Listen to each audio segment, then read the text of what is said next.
da pós-graduação Ciências da Saúde da Faculdade de Medicina do UFG, em comunhão também com a Comissão de Recenseamento do Estado de Goiás. Tem o curso também para os residentes e para os médicos em geral de Goiás e do Brasil, né? Mas entra como disciplina da pós-graduação Cito Senso da Faculdade de Medicina. Pessoal, então hoje aqui recebendo o professor Eduardo Fonseca. Eduardo Fonseca é uma pessoa importante nacionalmente e internacionalmente. É médico, ginecologista obstetra, livre docente pela USP, tem uma ação importante aí na obstetrícia, especialmente com relação à prematuridade, as modificações de interesse coletivo e público também, além do privado. O Eduardo vai falar hoje conosco sobre a idade materna avançada, os aspectos reprodutivos, e essa é a nossa última apresentação desse curso, né? Estamos aí com mais de 12 apresentações, encerrando, portanto, a disciplina que vale 2 créditos para aquela pós-graduação. Eduardo, muito obrigado pela presença e fique à vontade. Tá, joia. Eu preciso que me liberem para que eu possa Liberado, doutor. dividir Fique minha à vontade. Ok.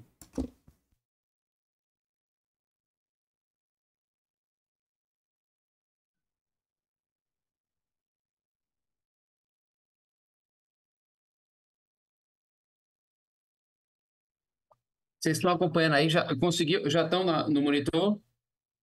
Já sim, doutor. Nós conseguimos ver a tela do papel da ultrassonografia em gestantes idosas. Pronto. O nosso papel hoje é discutir sobre o papel da ultrassonografia em gestantes idosas, aonde a gente está. E, na realidade, o meu objetivo final é mostrar para vocês que a ultrassonografia ela modificou a visão obstétrica.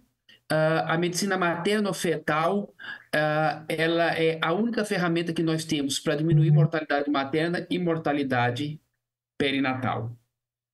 Quando a gente fala de gestante idosa ou gestante com idade materna avançada, nós definimos de maneira histórica como toda e qualquer gravidez com idade maior ou igual a 35 anos, e isso leva como base o que o próprio Kiprus, por anos, lutou, que é a convergência do risco de Down e o risco de amniocentese para avaliar a síndrome de Down.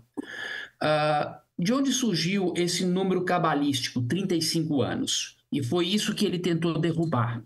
Ele mostrou o seguinte, que na Europa eles resolveram diagnosticar os casos de alteração cromossômica, a mais frequente síndrome de Down, e eles resolveram o aporte de dinheiro que faria aí. Oi, vocês estão me escutando ou não? Sim. Estamos sim, doutor. Perfeito. Fica tranquilo. Então, ele avaliou o aporte financeiro. Então, o governo disse, olha, eu posso gastar 1 milhão de libras esterlina. Então, 1 milhão de libras esterlina só conseguia fazer exames em 5% da população. Então, eles escolheram aqueles 5% o risco seria maior. E, naquela ocasião, os 5% regulava a pacientes acima de 35 anos. Hoje, nós sabemos que essas pacientes acima de 35 anos, nos países em desenvolvimento como o nosso e nos países desenvolvidos, gira em torno de 25% a 30% e não mais 5%. E no intuito de tentar encontrar, de fato, do ponto de vista clínico, qual é a mulher que tem uma idade avançada e isso dificulta a gravidez, dificulta o controle pré-natal, chegou-se à conclusão que idade materna avançada ela deve ser definida como toda gravidez com idade superior a 40 anos. Isso sim tem impacto na saúde reprodutiva. Então vamos definir idade materna avançada como toda mulher acima de 40 anos. Agora veja vocês.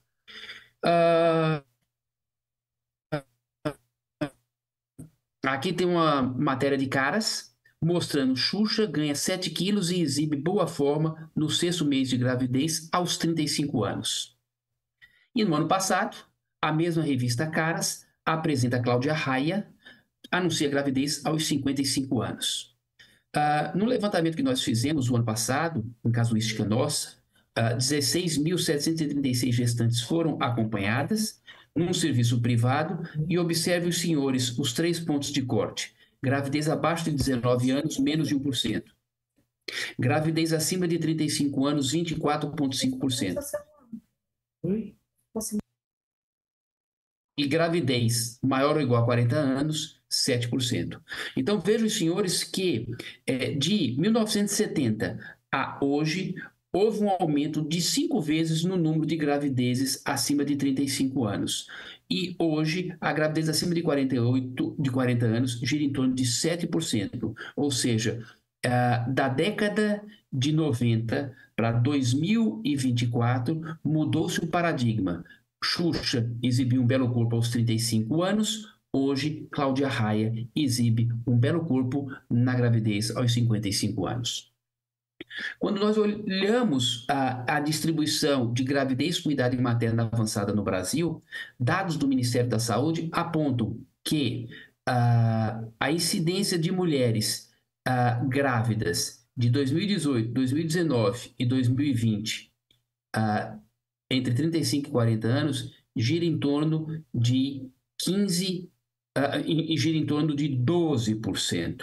E acima de 40 anos, em torno de 3%. Ou seja, fazendo com que a gravidez acima de 35 anos seja em torno de 15%. Lógico que esse número está inferior ao que nós observamos em clínica privada no nível sociocultural superior, que chega a 25%. De forma contrária, o Ministério da Saúde apresenta que a gravidez em adolescente abaixo de 19 anos gira em torno de 15%. Observe, os senhores, que numa casuística de clínica privada, onde o nível socioeconômico dessas pacientes são maiores, gira em torno de 1%. E aqui ocorre o efeito inverso. Então, certamente no sistema SUS, a nossa prevalência de gestantes em adolescente supera o que o Ministério da Saúde preconiza. Porque se, por um lado, a gravidez avançada, em idade avançada, os serviços privados apresentam idade superior e frequência superior, pacientes adolescentes, o sistema privado puxa essa estatística para baixo. Então, a gente precisa ter em mente que, no Brasil, a incidência de gestante em gravidez avançada tem aumentado, sobretudo nas clínicas privadas. E quais são os riscos relacionados com a gestante em idade materna avançada, cuja definição é maior ou igual a 40 anos? Maior risco de infertilidade, uma presença de comorbidade, hipertensão arterial, diabetes, tireoidopatias, doenças imunológicas, abortamento, maior risco pré-natal e alterações cromossômicas. Todos esses riscos, eles são independentes. Então, o fato da mulher ter mais do que 40 anos, todos esses riscos, eles se tornam riscos independentes. Num trabalho publicado nessa revista PLOS, que avaliou as complicações maternas graves e a idade gestacional numa população baseada no estudo retrospectivo, cujo objetivo era examinar a associação entre idade materna e as complicações maternas. Um estudo de corte que avaliou 10 anos pacientes nos Estados Unidos, no estado de Washington, e fez um modelo de regressão logística. Eles identificaram 828 mil mulheres, 269 mil, e eles observaram que a prevalência de gestantes adolescentes era em torno de 7.000%, entre 35 e 39 anos de 12%, entre 40 e 44 anos 2,8%, e acima de 45 anos, 0,2%, o que fazia uma prevalência em torno de 15% acima de 35 anos. E eles observaram que, à medida que a idade avançava, você tinha complicações maternas graves, você tinha morbidade e mortalidade perinatal ou qualquer efeito adverso. E a conclusão desse trabalho foi que a incidência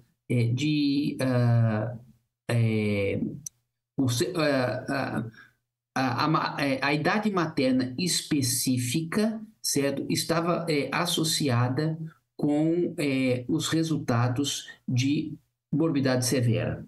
As mulheres mais velhas, acima de 40 anos, tinham taxas significativamente mais elevadas de algumas complicações que levavam ao risco de vida, incluindo falha renal, incluindo morbidade cardíaca aguda, incluindo intervenções obstétricas por complicações sérias e aumento da admissão em unidades de cuidados intensivos.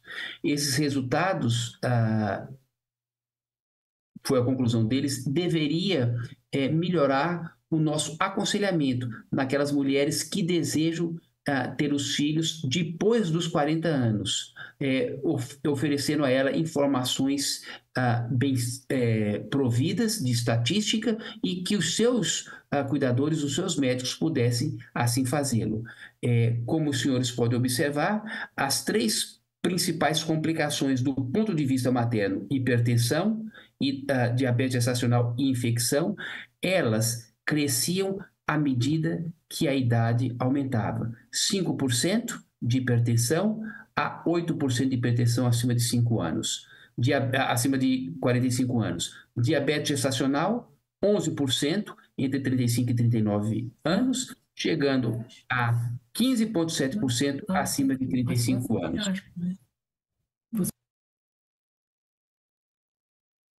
Concluindo, mulheres com idade superior a 40 anos apresentam taxas elevadas de complicações graves e de morbidade que leva a um risco potencial de vida.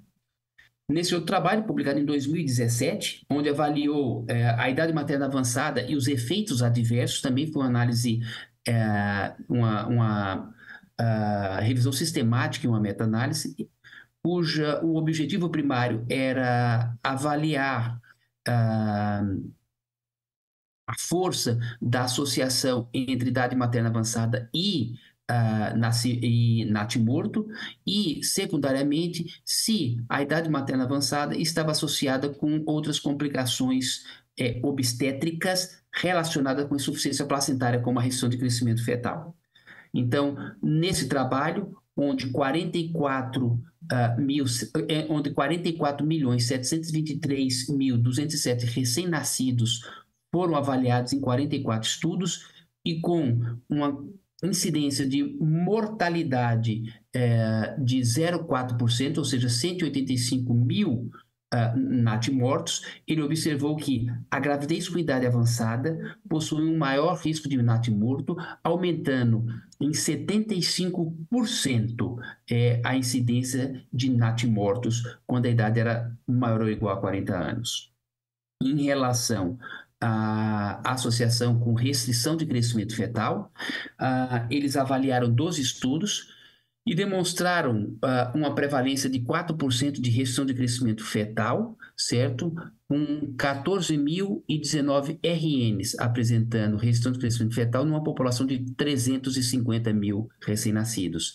E, mais uma vez, eles observaram que a associação entre idade materna avançada e restrição de crescimento fetal foram significativas, com um aumento de 23% na incidência de recém-nascidos com restrição de crescimento fetal quando a mulher tinha idade materna maior ou igual a 40 anos. E eles concluem que houve um aumento de natimorto com o aumento da idade, E isso não foi explicado pelas comorbidades associadas à idade materna, nem foi explicado pelo aumento de técnicas de reprodução assistida. Ele propõe que esse aumento de restrição e de natimorto foi relacionado com a disfunção placentária, que mediou as complicações da gestação em idade materna avançada. Mas eles dizem que estudos são necessários. Onde é que eu quero chegar? Que o grande problema de gestação em idade materna avançada reside no fato dessa gestação, por algum motivo, ter uma incidência mais elevada de insuficiência placentária. E eu lembro, senhores, que insuficiência placentária está associada com pré-eclâmpsia, a principal causa de mortalidade materna do Brasil, e com restrição de crescimento fetal, a segunda causa de mortalidade perinatal, quando nós excluímos os mal-formados. Lembrando que a principal causa é a prematuridade. Por fim, nós sabemos que na estratégia do pré-natal, tá, nesse trabalho apresentado em 2020, mostrando os resultados de gestação avançada. Eles concluem que a idade materna se associa com complicações perinatais de grande magnitude, e que esses riscos estão relacionados com aborto precoce, aborto tardio e alterações cromossômicas. E a gente sabe que quanto maior a idade, maior é o risco de alterações cromossômicas. E que há uma associação fraca com a idade materna avançada, com natimorto e restrição de crescimento fetal, com parto prematuro, com pré-eclâmpsia e com diabetes, e com incidência de cesáreas. E aí eles dizem o seguinte, que os clínicos, os obstetras, podem assegurar que as mães com idade materna avançada deveriam realizar procedimentos diagnósticos seguros e de rastreamento para alterações cromossômicas pré-existentes e para a prevenção de pré-eclâmpsia baseado na avaliação de primeiro trimestre. Ou seja, existe uma associação direta com alterações cromossômicas, por isso que aumenta os abortos precoces, e existe uma alteração fraca com natimorto e restrição de crescimento fetal, pré-eclâmpsia e diabetes. E essas mulheres deveriam seguir um estado de rastreamento, ou seja, medir a barriga por si só nessas mulheres não resolve. Eu preciso rastrear, sobretudo, pré-eclâmpsia e restrição de crescimento fetal. E isso a gente faz muito bem. No primeiro trimestre, rastreamos a alteração cromossômica e rastreamos pré-eclâmpsia. No segundo trimestre, avaliamos a alteração anatômica entre 20 e 24 semanas. E no terceiro trimestre, avaliamos a biometria fetal, o Doppler e o perfil biofísico fetal. Essa deveria ser a nossa ação com a idade materna avançada, e essa deveria ser a nossa ação para toda mulher gestante. Rastreamento em primeiro trimestre, ultrassom morfológico no segundo e avaliação da biometria e perfil biofísico fetal quando indicado no terceiro trimestre.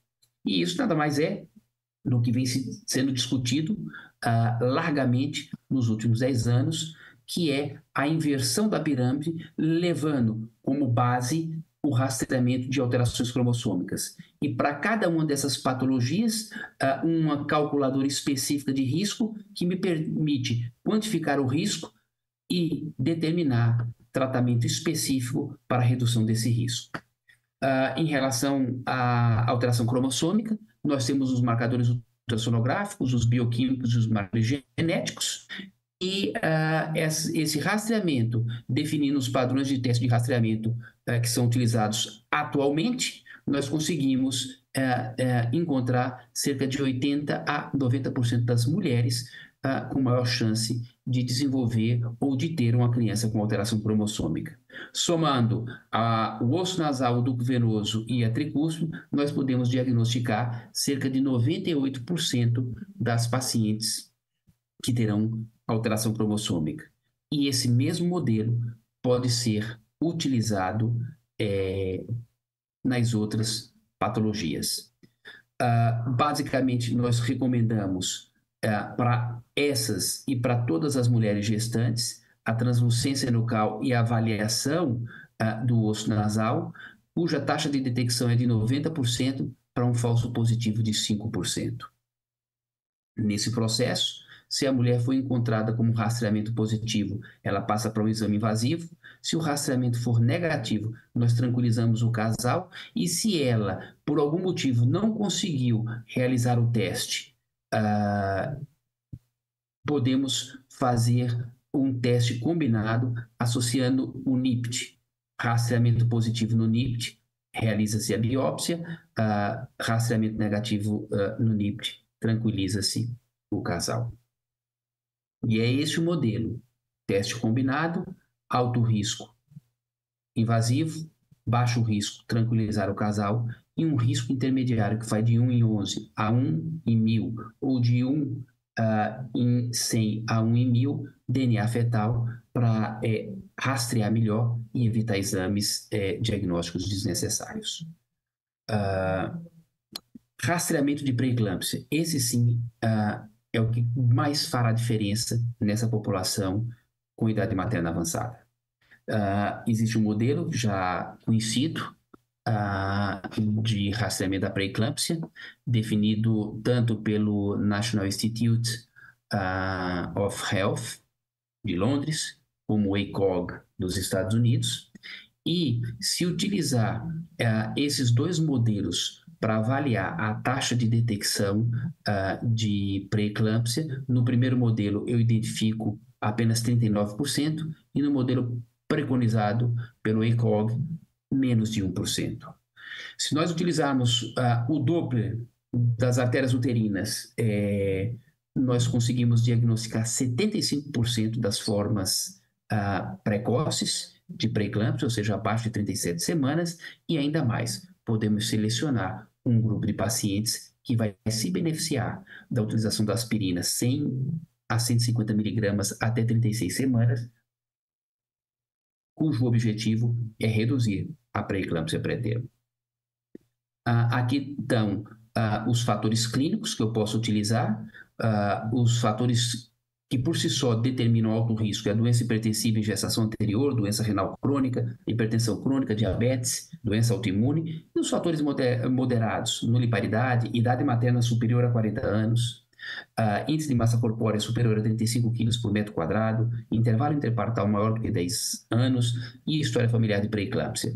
Se nós utilizarmos esses fatores de risco, nós identificamos, como eu disse, 39% das pré-eclâmpsias e 34% das pré-eclâmpsias tardias depois de 37 semanas.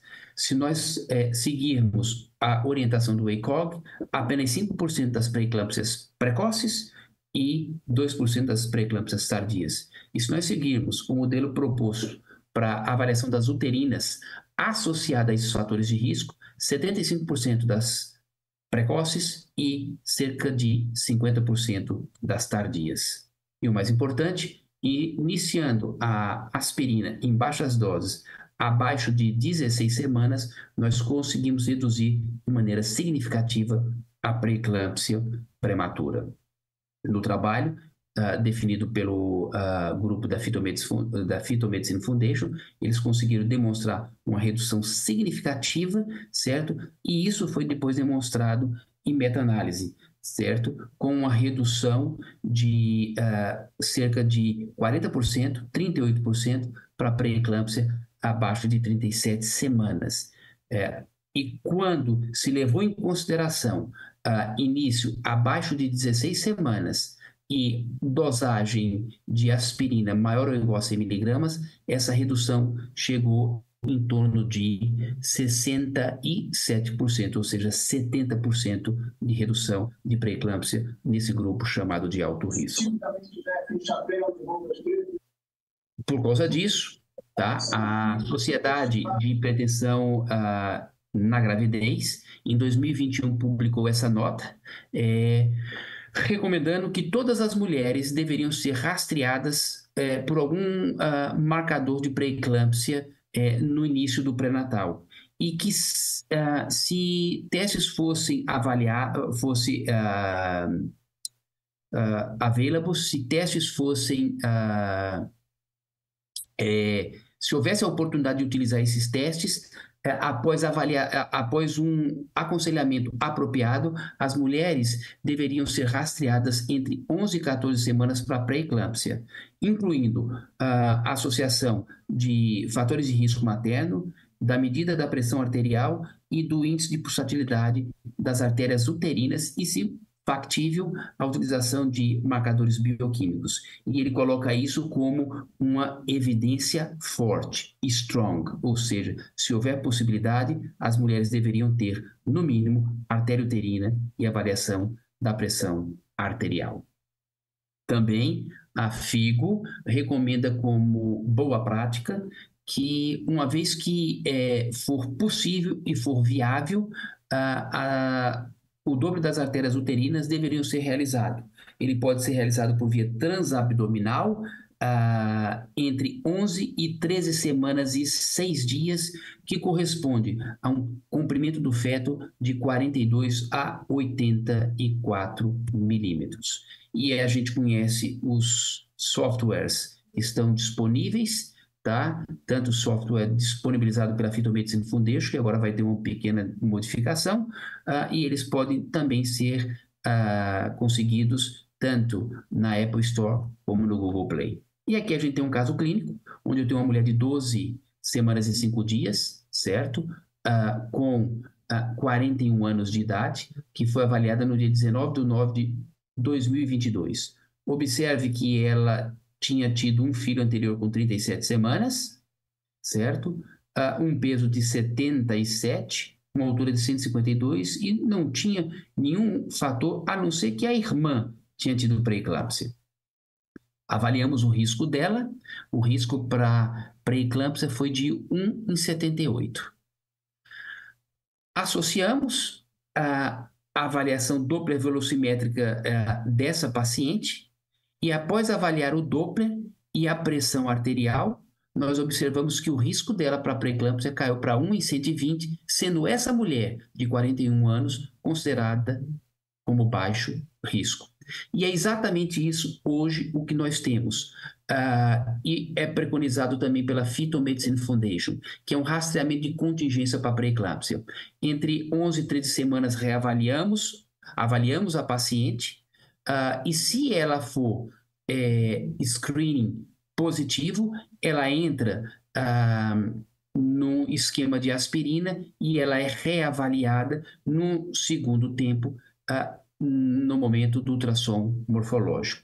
Entre 19 e 24 semanas, essa mulher é reavaliada. Se ela for definida como alto risco, ela deveria ter um acompanhamento semanal, até 32 semanas, certo? Se ela for baixo risco, ela tem uma nova avaliação com 36 semanas. Se ela tem um risco intermediário, ela é conduzida até 32 semanas, onde ela novamente teria a reavaliação dos Dopplers da artéria uterina. E aí eu estratificaria o risco. Alto risco, monitorar a PA e proteinúria entre 24 e 31 semanas. Risco intermediário, reavaliar o risco de pré-eclâmpsia com 32 semanas, juntamente com gestantes do grupo de alto risco que não tiveram parto. E baixo risco, reavaliação com 36 semanas. Com 32 semanas, os baixo risco seriam reavaliados com 36 semanas, e os alto riscos teriam, novamente, um controle semanal entre 32 e 35 semanas. E com 36 semanas, novamente, uma nova avaliação, ou seja, avaliamos no primeiro trimestre, avaliamos no segundo trimestre e avaliamos no terceiro trimestre. Se a mulher for considerada baixo risco no terceiro trimestre, nenhuma avaliação mais. Se ela for alto risco, monitoramento com parto, 36 a 39 semanas com parto até 40 semanas, e no risco intermediário, levar até 40 semanas. Alto risco, relembro, monitorar PA e proteinúria entre 36 e 39 semanas. Risco intermediário, reavaliar com 40 semanas, juntamente com gestantes do grupo de alto risco que não tiveram parto, e definir indução ou parto. O UpToDate também traz as recomendações finais, como as Complicações da gravidez que ocorrem com maior frequência em gestantes com idade materna avançada são aborto espontâneo, anomalias cromossômicas, algumas malformações congênitas, placenta prévia, diabetes e pré-eclâmpsias. Tais complicações podem, por sua vez, resultar em parto prematuro, recessão e aumentar a mortalidade perinatal. E aí vem a grande ideia, que é que a gente define hoje aqui para vocês, proposta por Kipros, pelo professor Kipros Nicolaides, que seria a avaliação com 12 semanas e uma segunda avaliação com 22 semanas e uma terceira avaliação com 36 semanas, acoplando a avaliação doppler-velocimétrica das artérias uterinas para a reestratificação do risco de pré-eclâmpsia e ações específicas. Qual é a conduta no primeiro trimestre? Rastrear aneuploidia. Gestantes acima de 35 anos com idade estimada no momento do parto, deveria ter o rastreamento de aneuploidia e exame morfológico segundo trimestre entre 18 e 24 semanas, para procurar anomalias estruturais. Isso deveria valer para todas as gestantes. Rastreamento de pré-eclâmpsia. Recomendamos o rastreamento para pré-eclâmpsia no primeiro trimestre e aspirina em baixa dose para aquelas que forem chamadas de alto risco.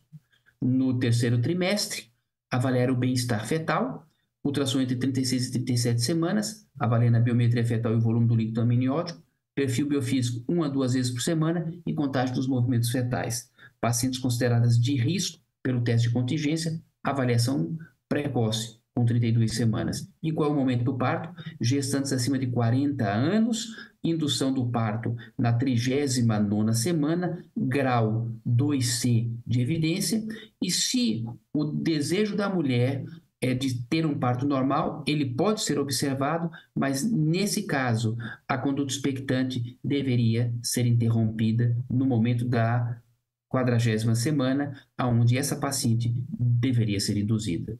Basicamente era isso que eu gostaria de apresentar para vocês e abrir espaço para discussão.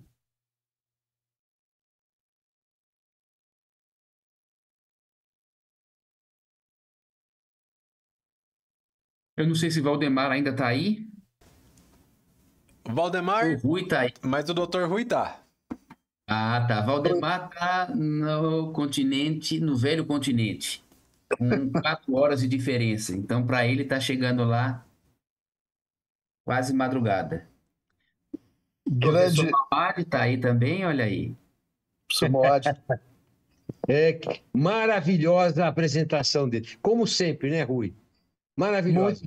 O Eduardo é simplesmente especial. Muito especial. Deu uma aula de altíssimo nível, atualizada, como ele sempre faz. Eu fico encantada e cada vez que eu ouço, eu aprendo cada vez mais. Obrigado. Então, eu entrei por 3 motivos, né? Primeiro, pelo conteúdo, né? Pelo brilhantismo da aula do grande amigo.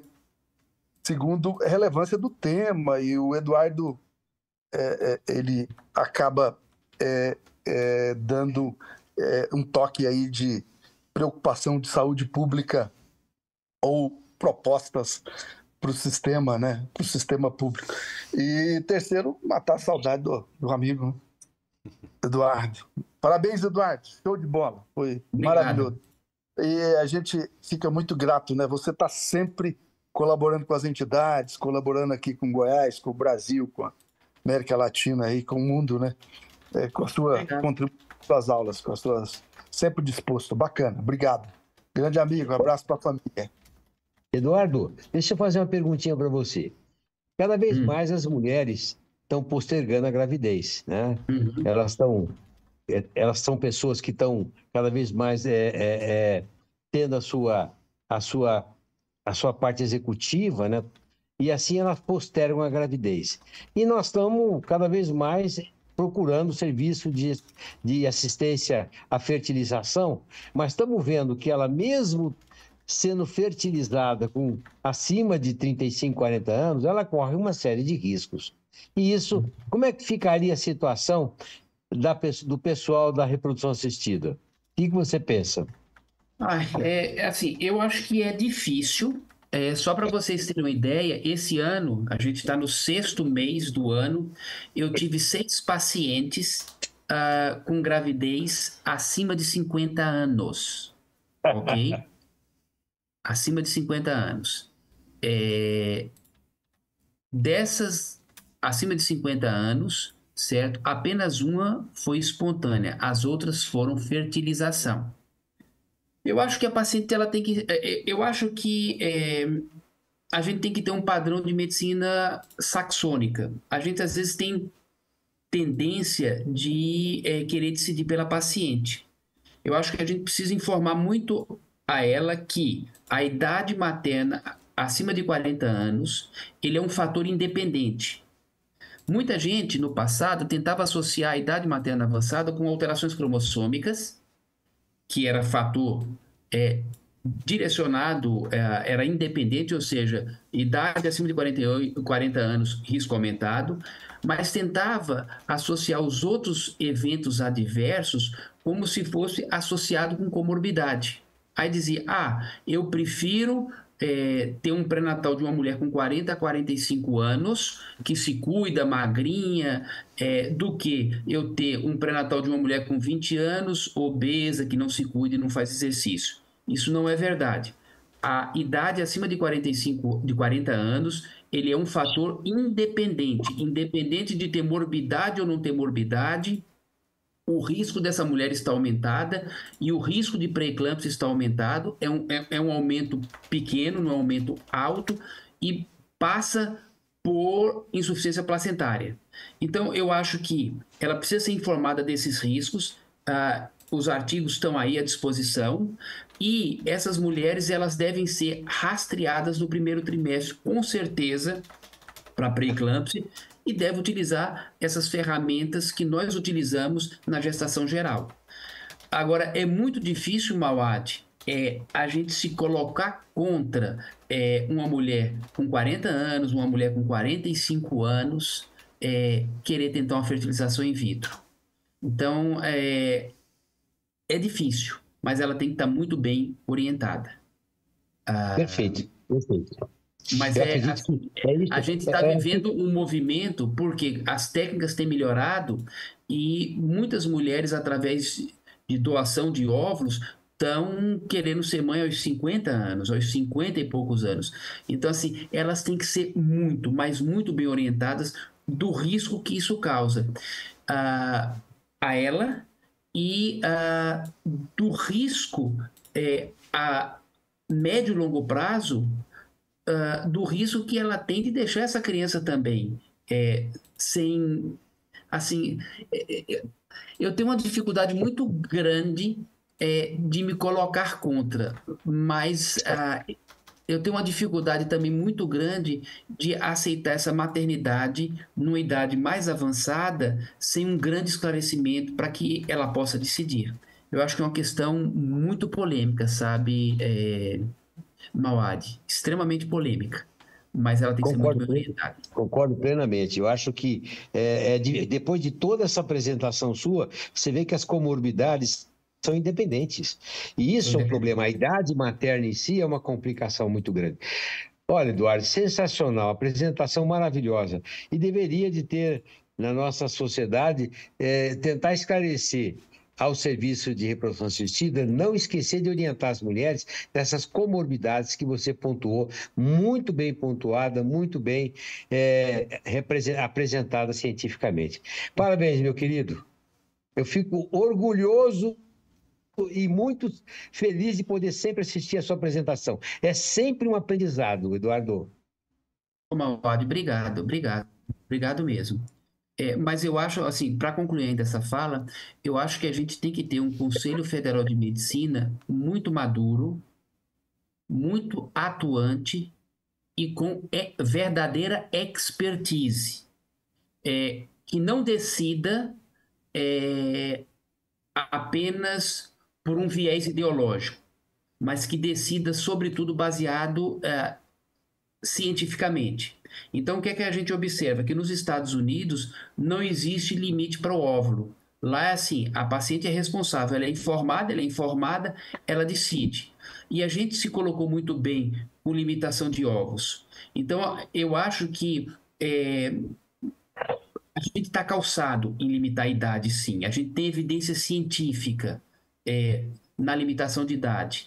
Então, assim, a gente precisa de um conselho muito atuante, mas assim, com muita expertise para limitar essas idades.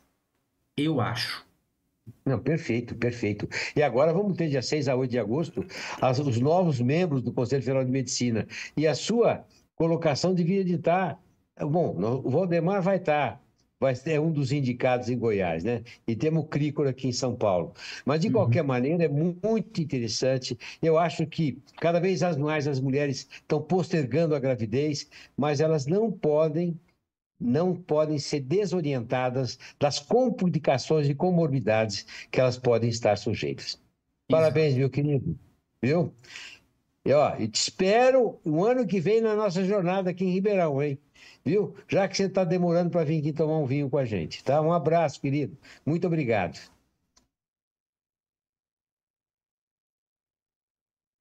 Dr. Rui, seu microfone está mutado.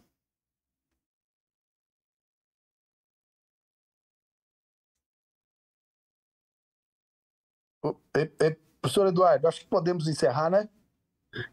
Podemos, mas eu vi, assim, quem estava com a mãozinha levantada foi o Antônio Carlos. Opa, cadê o Antônio Carlos? Doutor Antônio, eu preciso que o senhor desmute o seu microfone e aí o senhor consegue falar. Pronto, cheguei. Cumprimentar o Eduardo, cumprimentar o Rui, rever o Mauad, né? Tudo bem? O Mauad estava deitado, eu também estive deitado até em pouco instante. Eu estava assistindo o Eduardo na rede, você entendeu? E primeiro endossar, né? Eu cancelei tudo que tinha que fazer hoje para poder ter o privilégio de assistir o Eduardo, né? É sempre muito bom, eu concordo com o Mauad, é um aprendizado, a gente sempre aprende mais. Agora, Eduardo, eu gostaria que você destacasse coisa que você não fez nenhum comentário na sua aula brilhante sobre a gravidez gemelar. Ele será um fator que praticamente muda todos esses números, né? E você tocou muito na fertilização assistida, onde provavelmente, ou com muita frequência, nós vamos ter gravidezes múltiplas, entendeu? Então, comente um pouquinho como a gravidez múltipla pode agravar, entendeu? Todos esses desfechos. E que cuidados especiais você acrescentaria no acompanhamento? Perfeito. Em todos os extremos etários, a gravidez múltipla vai aumentar. A gravidez múltipla ela vai aumentar tanto como dicoriônica, mas ela também aumenta a monocoriônica, sobretudo nas técnicas de reprodução assistida. Então, se você tem a gestação múltipla por si só, ela aumenta a chance de pré-eclâmpsia, ela aumenta a chance de diabetes, ela aumenta a chance de parto prematuro, ela aumenta a chance de abortamento, ela aumenta a chance de restrição de crescimento fetal, e somado a isso, se você tem um aumento de monocoriônicas, você vai ter uma comorbidade ainda maior sobre o feto, que aumenta as alterações ligadas à coronicidade, que seria a síndrome transfusão feto-fetal, que seria a restrição de crescimento seletiva, e seria que eles chamam hoje de TAPS, que seria a sequência anemia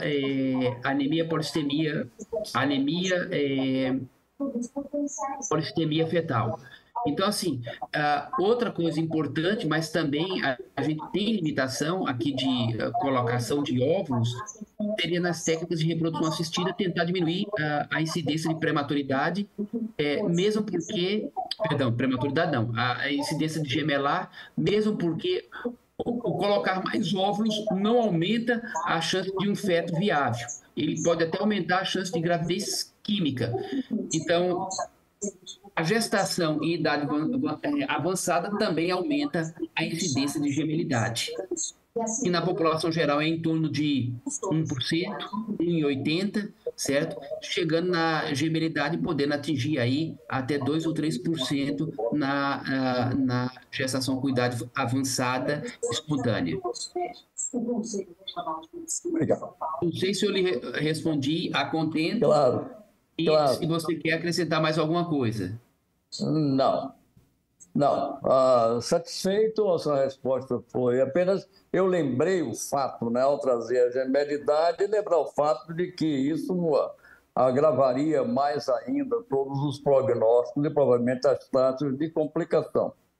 Outra coisa que chama atenção, Eduardo, que talvez no tempo curto, que você não teve tempo para abordar, mas os fenômenos tromboembólicos também, não é? Que são mais comuns, mais frequentes.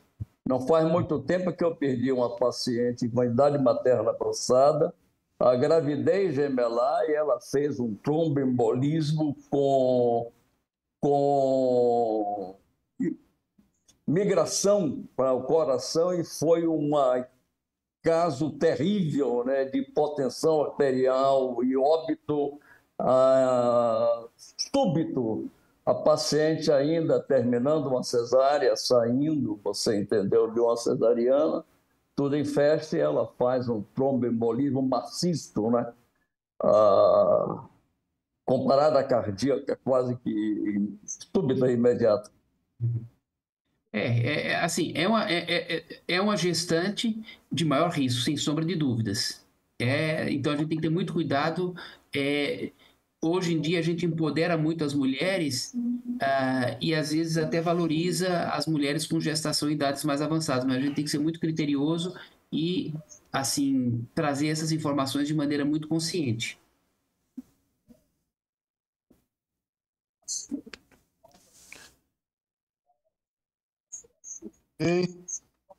Muito bom. Satisfeito, professor Antônio Carlos? Muito obrigado. Satisfeito desde o começo. Desde que Eduardo foi anunciado que eu estou satisfeito. Maravilha, maravilha. Parece que tinha alguém mais que tinha levantado a mãozinha aqui. Deixa eu ver. Acho que foi só isso mesmo, doutor Rui. Ok. Então, professor Eduardo, demais participantes, acho que podemos encerrar então, né? Mais uma vez, em nome da Associação Médica aqui de Goiás, né, do professor Valdemar. Enfim, vamos... Fica aqui os nossos agradecimentos, professor Eduardo, nossa eterna gratidão, nosso carinho, nosso apreço pela sua colaboração mais uma vez conosco, né? Brilhante aula, ela fica aí no arquivo para os nossos participantes, enfim. Muito obrigado. Fica com Deus, grande abraço e uma semana abençoada para todos. Obrigado, obrigado, Maurício. Amém. Um abraço a esse trio aí. Obrigado, doutor. Obrigado a todos. Até a próxima. Até a próxima. Tchau.